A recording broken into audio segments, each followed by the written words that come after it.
16mm sockets on each side here.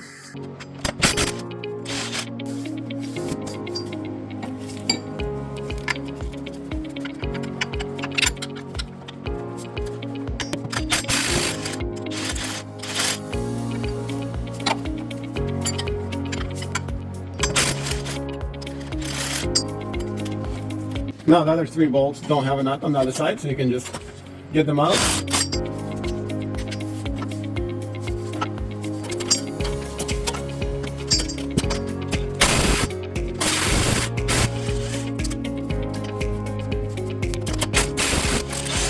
So we got all the 6 bolts out.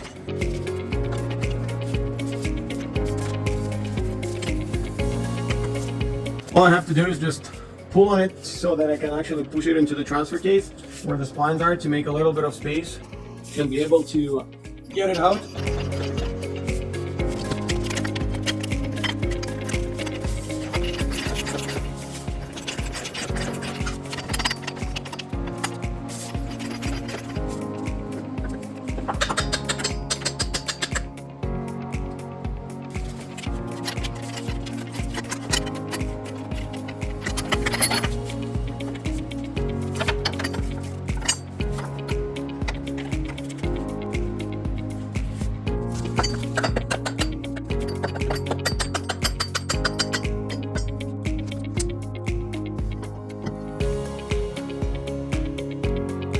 So I got some replacement parts.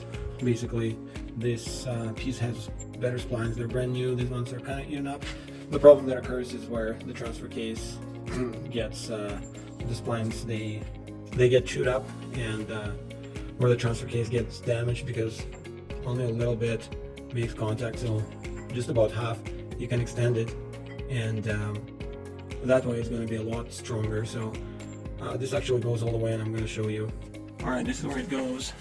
And so the original one only goes like halfway, but the extended version, you can push it in all the way, so it's a lot stronger contact and you'll never have problems again.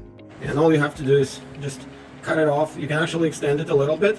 I think I forgot the measurements, but maybe by 1 inch or by half an inch, and it's going to go deeper. So you cut it off, and this one goes inside this tube, and then you just weld it. So there's no way to do it wrong.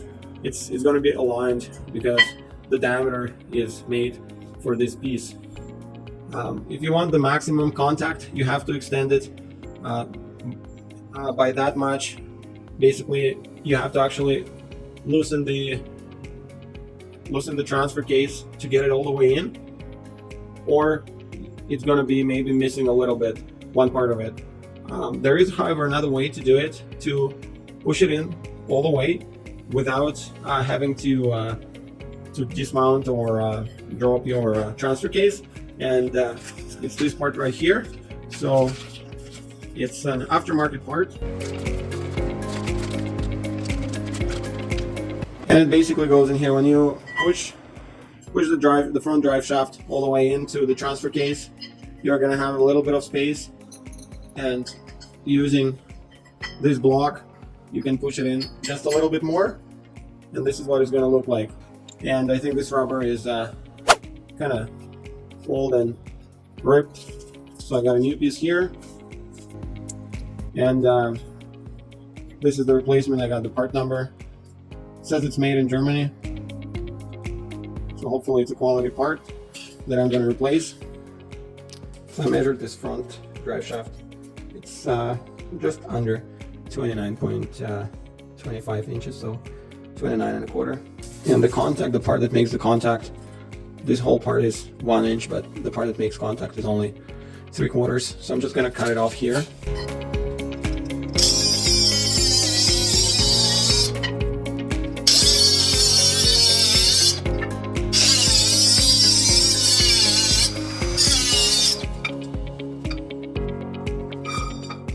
So it's hollow inside. It makes it very easy to install the new end.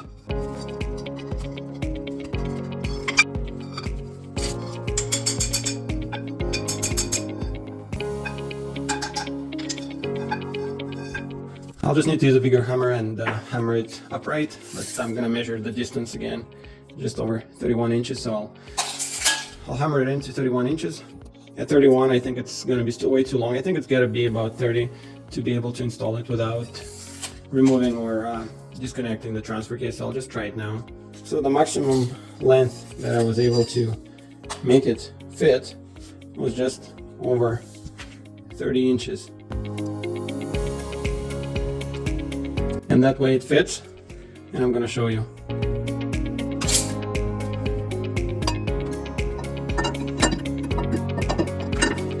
So you just need to move it a little bit out of the way.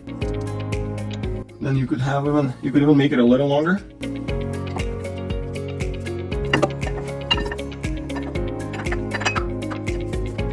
And it will go in all the way, and you still have space here to install the hardware needed. So it fits, and there's still some space. And this is where I wanted to install my plate that I ordered. However, it's a little bit too thick. I just can't get it in there. So this plate just won't go in, or maybe it will. It's just missing a few millimeters, and so I might have to shorten this drive shaft a little bit, just a couple millimeters, and I'll be able to install it all. Alright, I was able to install it by just hammering in the end, maybe just a few millimeters, and I'll show you the final length. And here's all the play I have. If I want to just push it in a little bit more, and this is all I can push it in. So that's about it. So I got about 2 full inches of engagement into the transfer case versus just 3/4 of an inch. So these splines will never break again. Alright, so the final length is just 1/16 short of 30 inches, and I can install the plate that gives me a little bit more engagement. This is just to show you how I'm measuring it from the thicker side here. If you don't have the plate, you don't need it. You can still do the same, and you can just you can go a little bit over 30 inches without the plate, and with the plate just under the 30 inches, and you're gonna be perfect. So this is stuck here really well, so it's not gonna move. All I have to do is just maybe use some sandpaper and weld it here, and that's it. This drive shaft will last forever. The splines will never get chewed again. So I extended the front drive shaft, so now it's just about 30 inches.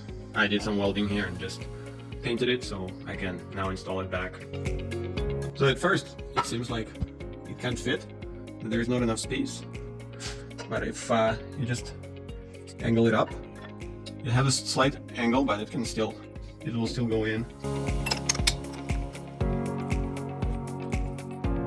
And there's still a lot of space. Now I got the new rubber piece. The old one was kind of chewed up.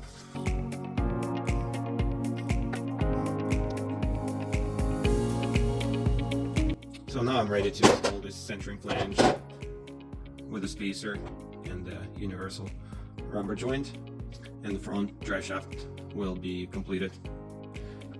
So before I install this flex disc, it has those arrows, and all you need to know about those arrows is that they need to be pointing towards the flange. So if we're installing this, so this is going to bolt to the front differential flange, and this and this, and the arrows pointing back are going to attach to the drive shaft flange. So basically like this. I'm just gonna install the 3 bolts first.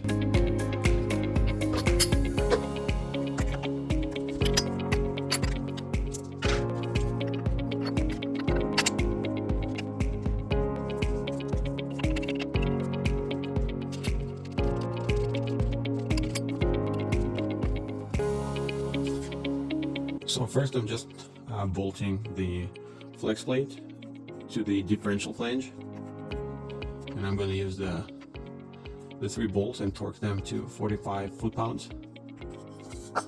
Again, I'll just use this piece of plywood to prevent the flex plate from turning when I'll be torquing it down.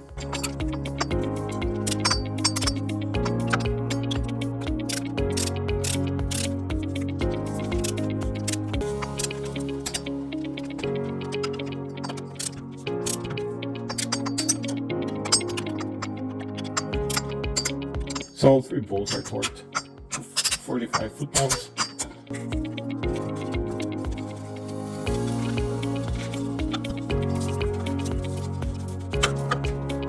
Now I'm going to install the spacer plate,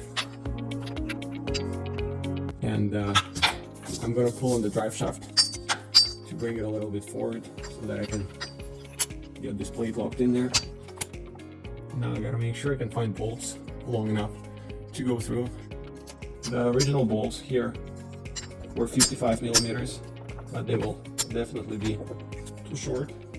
So instead of the original 55 millimeter bolts, I'll need a 65 millimeter bolt.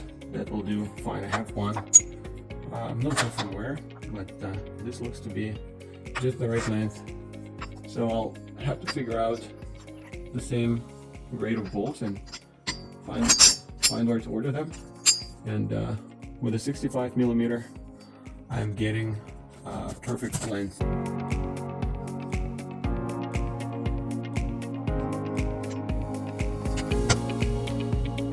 So that's just perfect. 65, and the arrow pointing towards the drive shaft flange, because that's where it's going. And so I'll get 2 more bolts like this, and I'll be able to finish installing the drive shaft.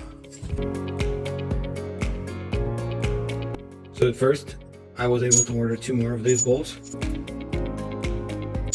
but then I was able to find an even better bolt, and I'll include the part number, and this bolt goes perfectly in that space.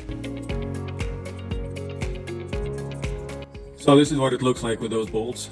It's going to be a 16 millimeter head as well. So they're perfect length, and they're 10 grade. So I think the front drive shaft job is complete with extended splines, and I don't think it's ever going anywhere.